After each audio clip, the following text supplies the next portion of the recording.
बिस्मिल्लाहिर्रहमानिर्रहीम। अस्सलाम वालेकुम। मैं हूं अपी जान और आप देख रहे हैं अपना YouTube channel A to Z foods. आज मैं बना रही हूं रमज़ान स्पेशल में खुबानी की चटनी, जिसकी ज़रूरत रमज़ान में बहुत ज़्यादा होती है। तो चलिए शुरू करते हैं रेसिपी। खुबानी ली है 250 ग्राम यानी 1 पाव। खुबानी को धोकर अच्छी तरह साफ़ कर लिया है और जिस पानी से साफ़ किया है वो पानी मैंने गिरा दिया है और दूसरा साफ़ सुथरा पानी लेकर इसको 3 घंटों के लिए भिगो दिया है।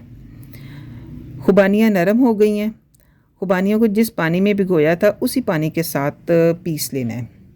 नए देखने वालों से गुजारिश है कि चैनल को सब्सक्राइब कर लें और साथ बेल आइकॉन को भी प्रेस कर लीजिए ताकि हर नए आने वाली रेसिपी आप तक पहुंचती रहे।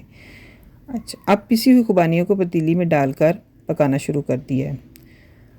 अब चटनी में 4 खाने के चम्मच चीनी, काला नमक आधा चाय का चम्मच और चुटकी भर या 2 चुटकियाँ ज़र्दा रंग शामिल करके 10 मिनट तक पकाना है। 10 मिनट बाद टाटरी आधा चाय का चम्मच वो भी शामिल कर दें और इसके बाद 5 मिनट तक पकाएं। आखिर में कॉर्नफ्लोर 1 खाने का चम्मच थोड़े से ठंडे पानी में घोलकर आहिस्ता आहिस्ता चटनी में डालते जाएं और चम्मच जो है वो साथ साथ हिलाते जाएं। चूल्हे का फ्लेम स्लो कर लें।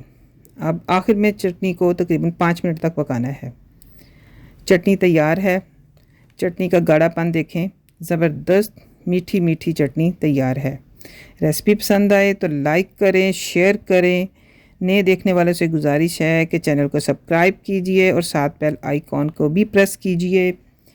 आखिर में अल्लाह ताला से दुआ है, अल्लाह ताला आपके और आपके घर वालों के लिए आसानियाँ पैदा करें। आमीन सुम्मा आमीन। अल्लाह हाफिज़।